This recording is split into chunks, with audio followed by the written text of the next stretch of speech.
Hey, I'm fucking back! I missed you guys. I haven't been doing anything for like the past couple months. You know, you've seen me stream here and there, you've seen me on Discord, but when it comes to actually making quality content and making videos, I basically haven't done that in like 2 fucking years. And 2020, I really want to get back on my shit. I really want to start making YouTube videos again because, you know, I'm not going to college and I don't know what the fuck I'm going to do with my future, so... what better way to make an official comeback than to do a best of 2019 video, simultaneously giving you guys good shit while also recapping the past year. I think that this is the best way to start off 2020. Don't you think so? So, with all of that said, let's not waste any more time than we already have, and let's get this shit started.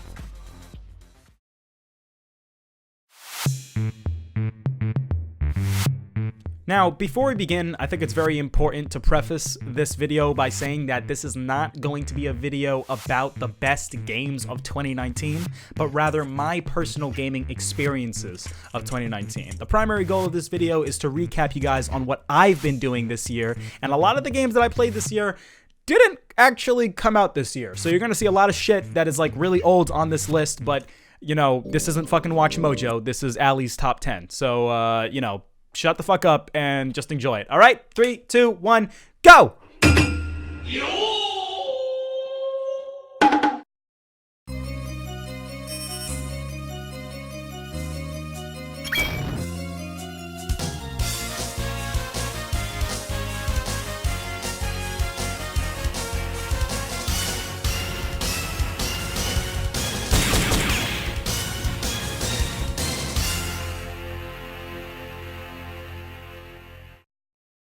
Heritage of the Future is one of the most unique fighting games I've ever played. Just like the anime it's based on, its robust cast of characters brings an unprecedented amount of variety.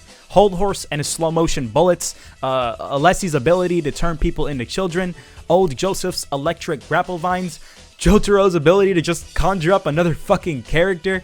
It's this variety in the game that makes the mechanical depth and well-balanced roster even more admirable than it already is. And with all that said, it somehow manages to stand right next to some of the best fighting games of all time, while simultaneously staying faithful to the source material. And goddamn, bro, do I appreciate that shit, because these days, it's a fucking rarity. JoJo is one of the best fucking fighting games out there, and it's free, so go play it, please. It's so fucking good. When you buy a VR headset, your first thought is going to immediately be, what is the game that just allows me to shoot people and have fun? That game is Superhot VR. The whole time only moves when you do concept puts you in the shoes of the Lord and Savior himself. Everything that is coming at you is super slow motion, and you're the only thing that's moving at regular speed, which allows you to react to shit like you're John Wick, which can result in, you know, gameplay like this.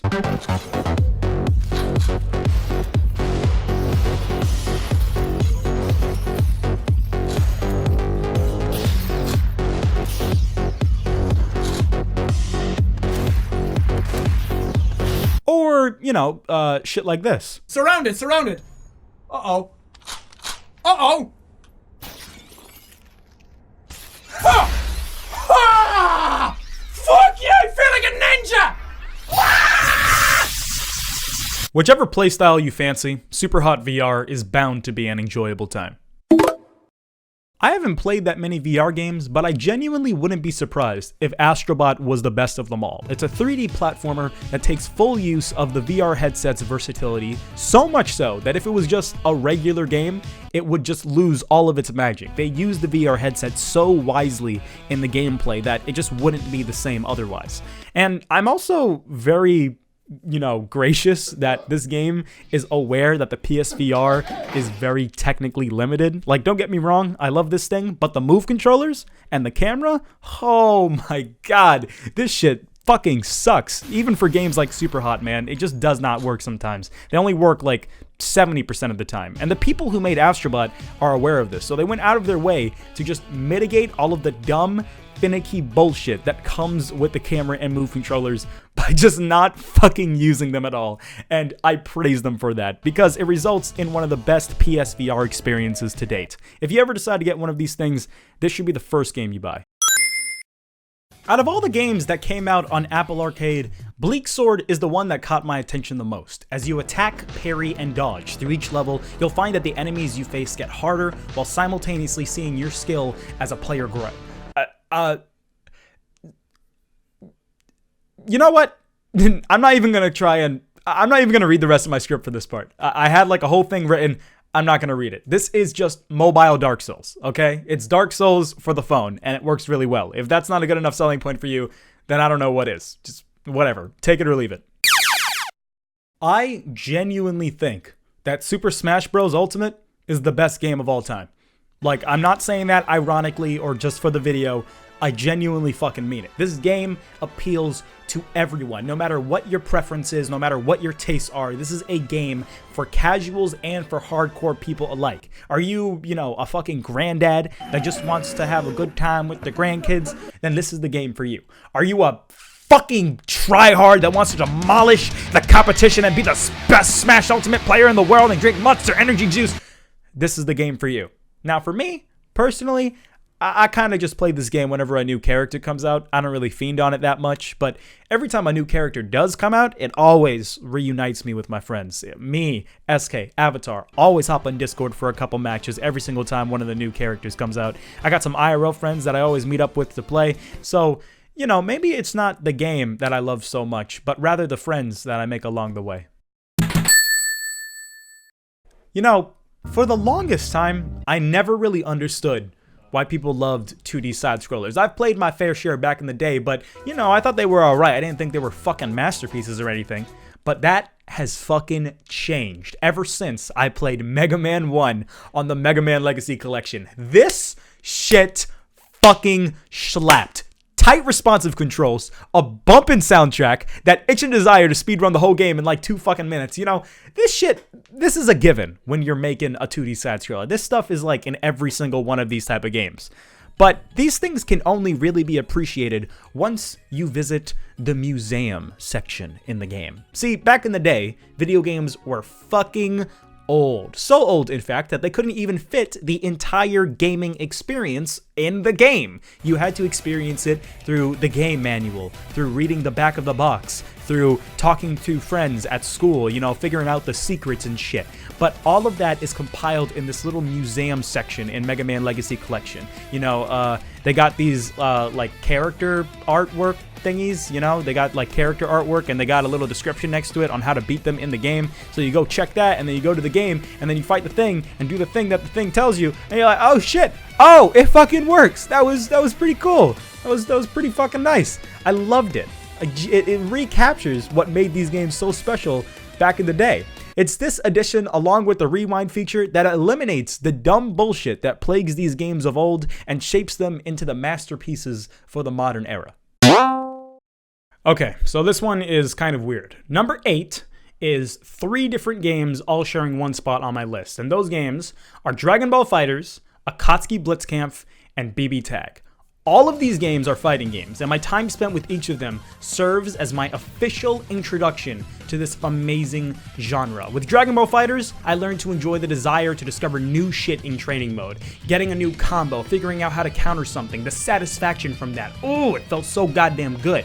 With BB Tag, I learned the versatility of tag mechanics, and it taught me how different each game can be, and how you can use tag mechanics to really amp up your fucking shit and turn yourself into a fucking god. With Akatsuki Blitzkampf, I learned the importance of getting your fucking ass beat all the time by people who are better than you, and instead of getting mad, going, okay, how can I learn from this? How can I use this to improve myself? I would not be able to truly enjoy fighting games if it weren't for these 3 games, and I've been trying to enjoy fighting games for like 5 fucking years. So, thanks guys. Really appreciate it. Mortal Kombat 11, to me personally, is just a fucking movie. I only played the story mode. I didn't play training mode. I didn't go online. I didn't do any of that stuff that's actually playing the game. I just played story mode on like the easiest difficulty I possibly could. This shouldn't even be on my best of games list. This should just be on my best of movie list. This is just a fucking movie. But, you know, it's a pretty damn good one at that. NetherRealm seems to love Mortal Kombat just as much as its fans do. So when they set out to make an Avengers Endgame style conclusion to their 30-year-old franchise, you knew there was going to be little room for error. Kronika is an excellent new villain to the franchise. All new characters serve as welcome additions to the roster. All the old characters get their time to shine.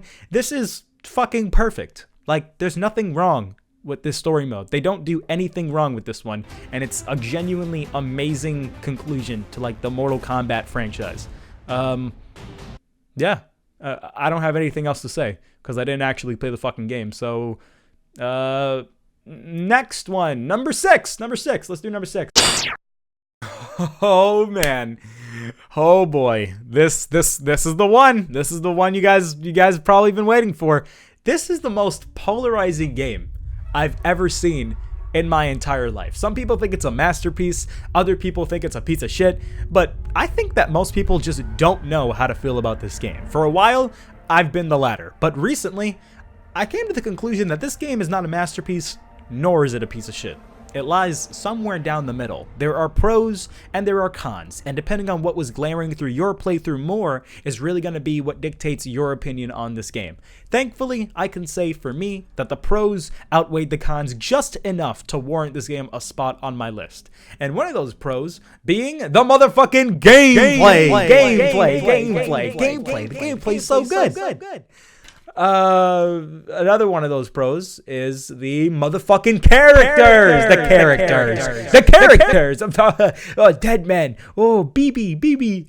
But if we're being really honest, my favorite part of this game was without a doubt the baby. Oh, it's a baby, a booby, that's a booby, that's a boo boo, a booby, a baby, heyo,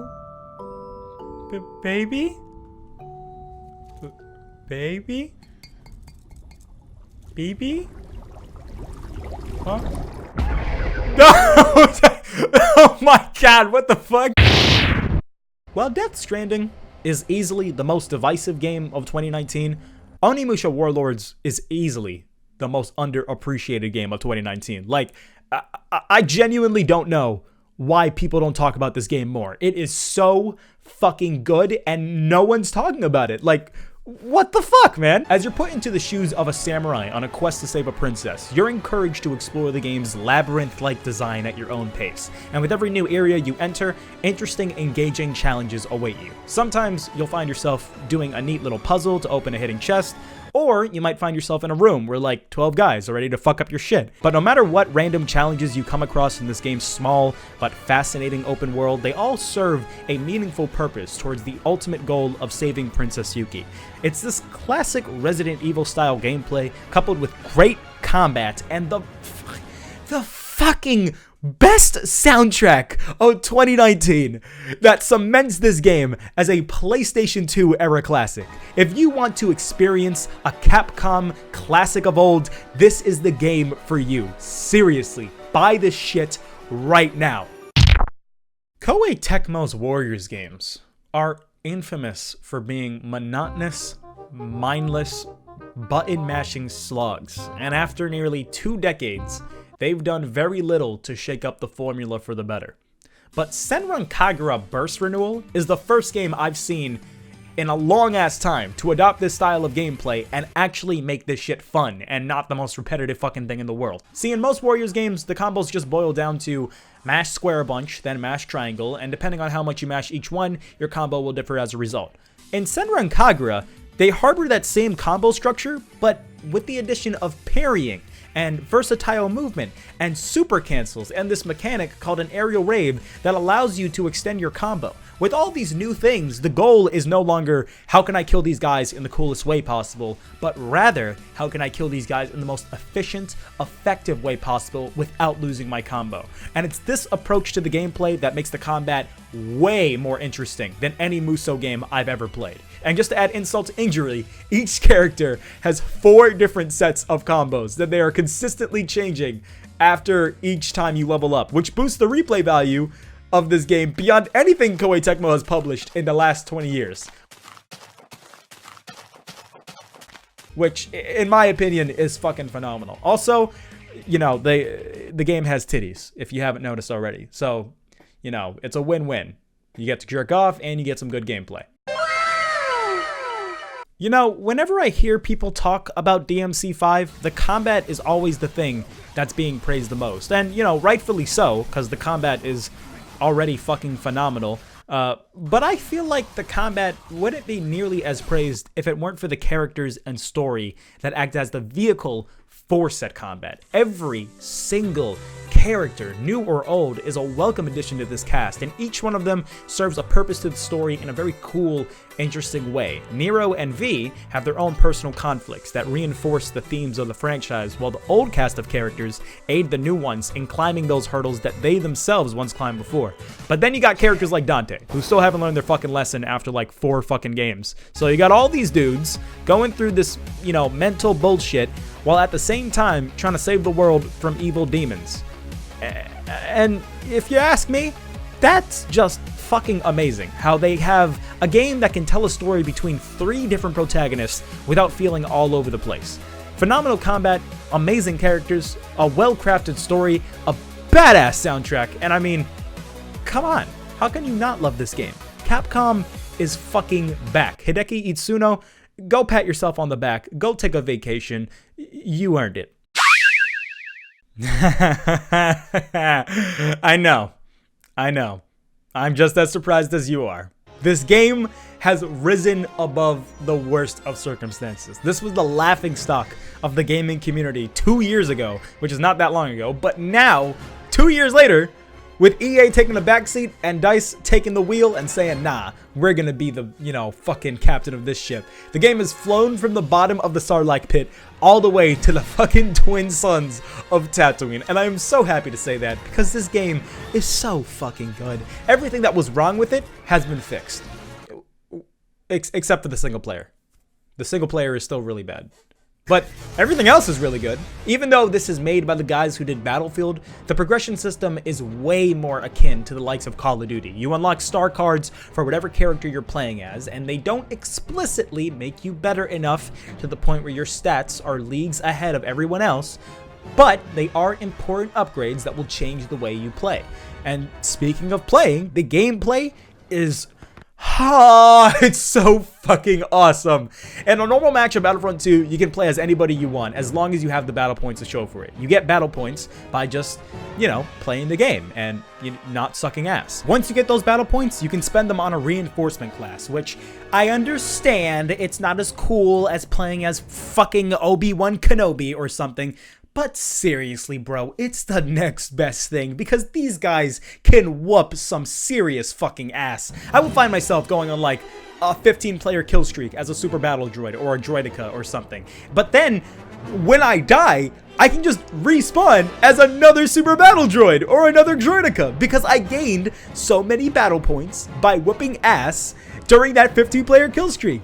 It's that dynamic between high performance and high reward that sets Battlefront 2 apart from other competitive shooters. You're not just rewarded with experience points and star cards through the progression system, you're also rewarded with actual fucking characters that are better than the base niggas in the main game of the match. Like, Battlefront 2 has earned its title as the definitive Star Wars competitive experience. I don't give a fuck what anybody says. And honestly, I wouldn't have it any other way.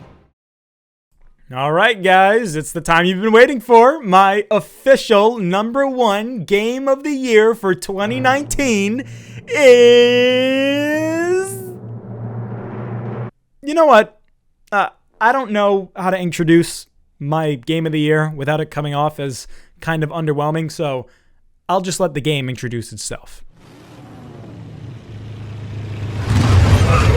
I know a lot of gamers out there don't have much patience. At least that's what Bishop, the dude at the video store, said. So I'm at the register, then I realized I got no money. I was seriously broke. Why? Because I met this smoking hot chick last night at the deathmatch bar. How's that? Short and simple enough for you? It's gonna be a long, hard road. But who knows? Could kick ass. Could be dangerous. Could totally suck. What do you say, bro? Join me. Let's see how far we can take this. And for you there holding the Wii remote right now, just press the A button. Let the bloodshed begin. Where the fuck do you even start with this genuine fucking masterpiece, bro? Oh my god, I love this game so goddamn much. My boy Suda51 is on the same level as Hideo Kojima when it comes to his ambitious originality to make a unique video game that's different than anything you've ever seen before. Look at this guy's entire catalog of games outside of the No More Heroes franchise, and you just get cult classic after cult classic, banger after fucking banger. Killer 7, 25th Ward, Lollipop Chainsaw, fucking Fire, Sun, and Rain, whatever that game's called. I think I forget the title. Shadow of the Dam. Those 2 anime games that came out on the PS2. Every single one of these games is reflective of his unique style. So much so that if you look at the gameplay for just 2 fucking seconds, you'll be like, Yep, that's Suda51 game, alright. It's that immediate recognition that makes the man behind the title even more of a selling point than the title itself. Except when the title of discussion is No More Heroes, because this game fucking slaps so hard. In this, you play as Travis Touchdown, an otaku assassin on a quest to kill the top 10 assassins in the world so he can have sex with a crazy psychopath woman that set him on this path of destruction in the first place. The premise is fucking insane, but the game is very self-aware of its insane premise. It doesn't take itself too seriously, and as a result, it uses its insane premise as a means of pushing the absurdity into other aspects of the game that aren't the story. Don't believe me? Okay, let's just run down the fucking list then. Exhibit A. The combat. Oh my god. Oh my god, why? Suda, why? Why though? This is unnecessary. That's just like, what is this? Is this fucking Kill Bill? What the fuck? Exhibit B. The minigames. This is not a bit. This is actually what you do in the game. This is a critical part to the game that you're going to do multiple times.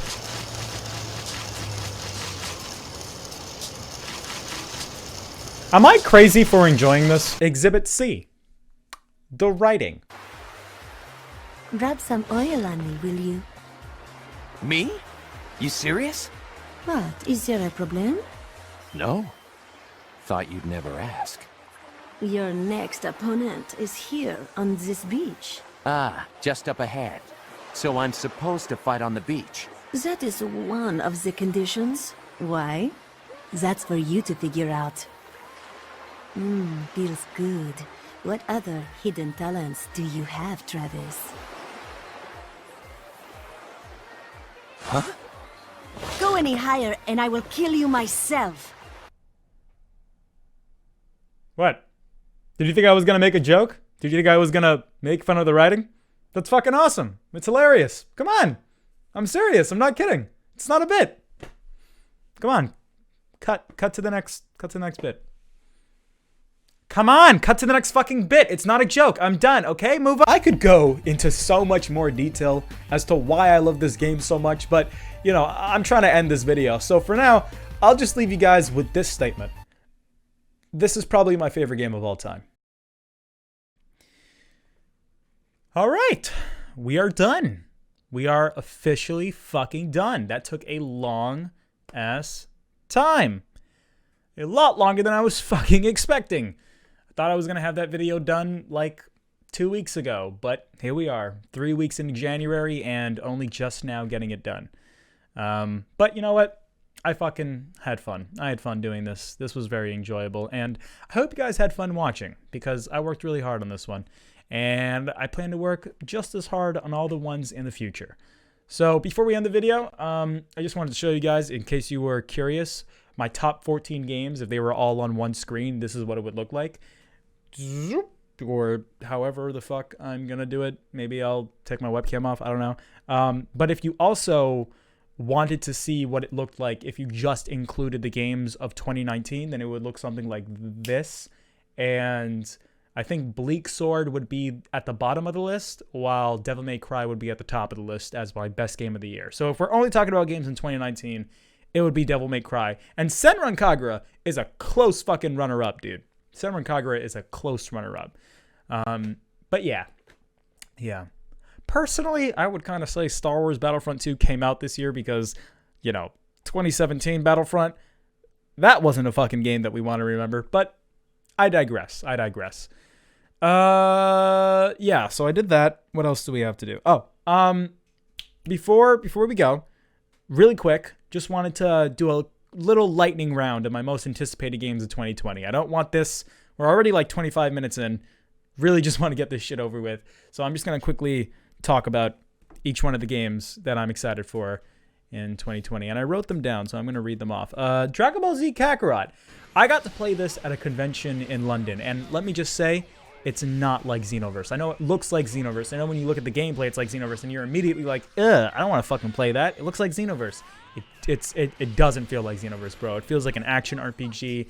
Enemies don't feel like they're just fighters. They feel like actual fucking boss battles.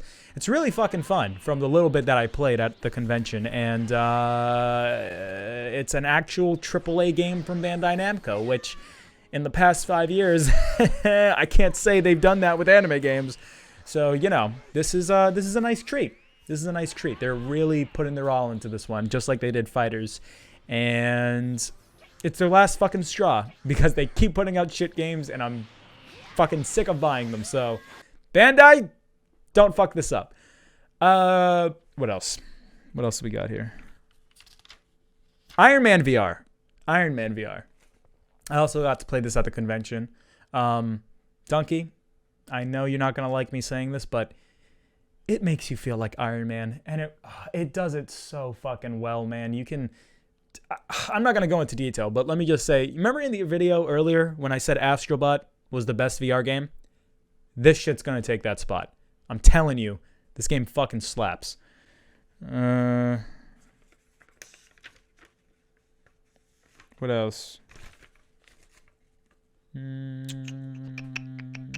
Lego Star Wars Skywalker Saga. I am a fucking hardcore Star Wars fan. I just watched every single one of the movies last week. I played the video game so much as a kid. The original Lego Star Wars is one of my definitive childhood memories that I have genuine nostalgia for. So this really hits home for me. I cannot fucking wait for this. But I swear to God, if you make the fucking Lego people talk, which based on the recent trailer that came out, it seems like they're going to do that.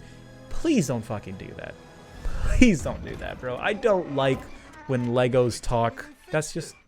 No. They did that in the Force Awakens Lego game, and they just ripped voice lines from the fucking movie and just put it in the game. But they tried to have Lego humor, and it didn't match. It was very unnatural and really weird. But regardless of whether they have voice lines or not, I need my Roger, and I need my Yoda death sounds, and I need my Jar Jar Binks that can jump higher than all the other characters. As long as I have those three things, then I'm all set. No More Heroes 3. Damon, I love you! Xenoblade Chronicles Definitive Edition.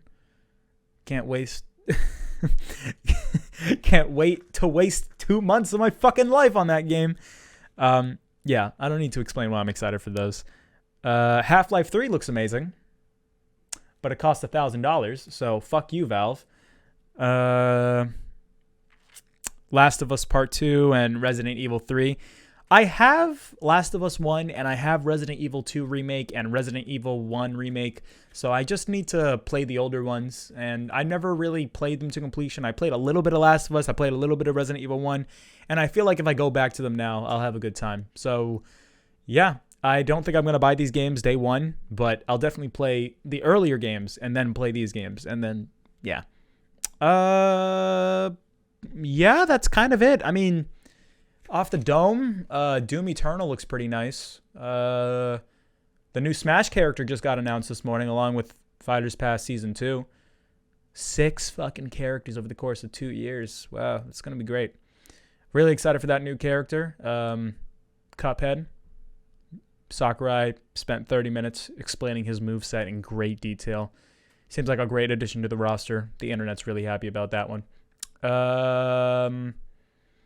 And I don't think I'm forgetting anything. Except this little game, this very niche game that is not too popular called Final Fantasy VII Remake, bitch.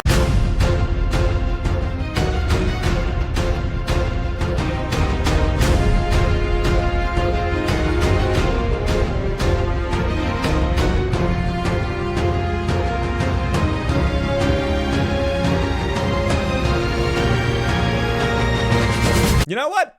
I'm fucking clocking it in. Right here, right now, January 17th, 7:56 a.m. Fucking FF7 is going to be game of the goddamn year. I don't care what anybody says. This game is going to slap harder than any other game out there. Xenoblade and all my heroes, you guys better lube up because this shit's going to come in hard. Who fuck? All right. We're done. We're officially done. That's it. Bye.